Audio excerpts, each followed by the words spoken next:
guys, welcome to this week's video. This week I will be talking all about my ball pythons and what we have planned for them.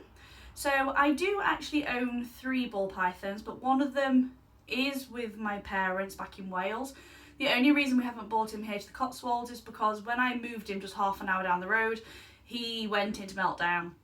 He didn't eat for a really long time. It took him ages to get him back eating again. And he's so happy and relaxed there, I don't see the point of stressing him out just for the sake of having him with me. That snake, of course, is Benjamin.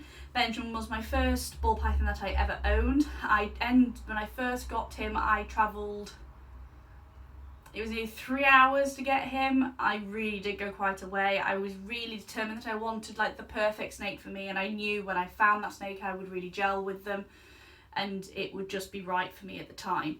So he's not here, but this is B. B is a banana ball python. He is about a year old now, and last time I weighed him he was about 750 grams. So yeah, he is the smaller boy of the two. He has recently shed, so as you can see, his shed is, his colours now are looking absolutely fantastic.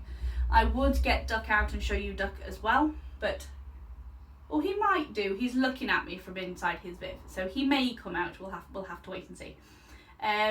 So yeah, so B and Duck both came from a gentleman down London way. His name is Charlie. Charlie was very sad to have to let them go, but unfortunately he couldn't keep them anymore. So I said I would be giving them a home. And I was over the moon, and once again I always seem to get reptiles from London way. I don't know why. I don't know, apparently I have a thing about travelling out of the county to get reptiles. So yeah, so the plan is to start breeding, but not until next year, understandably, because we've missed the season this year. We will also be having a new snake arrive, female. I will insert some pictures here for you. So this is, we have decided to call her Bindi.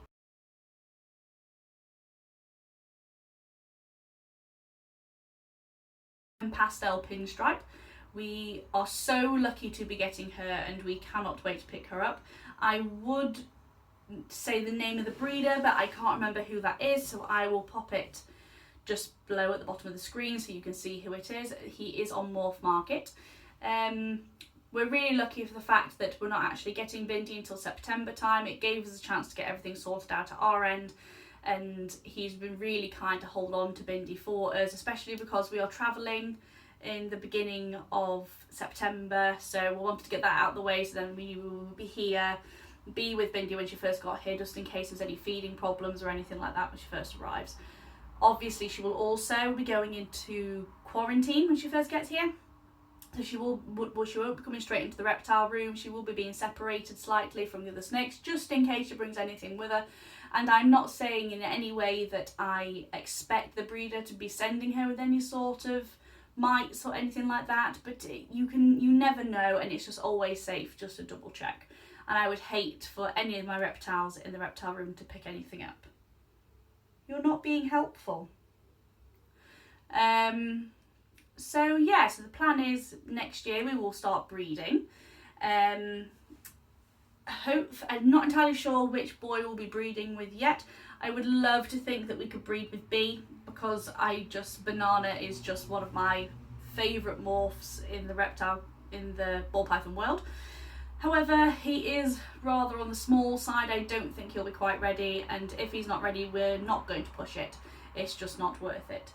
So if you give me a minute, I will see if I can get Duck out, but if not, I'm afraid you're just going to have to put up with just me. Our reptile room as it stands at the moment, guys.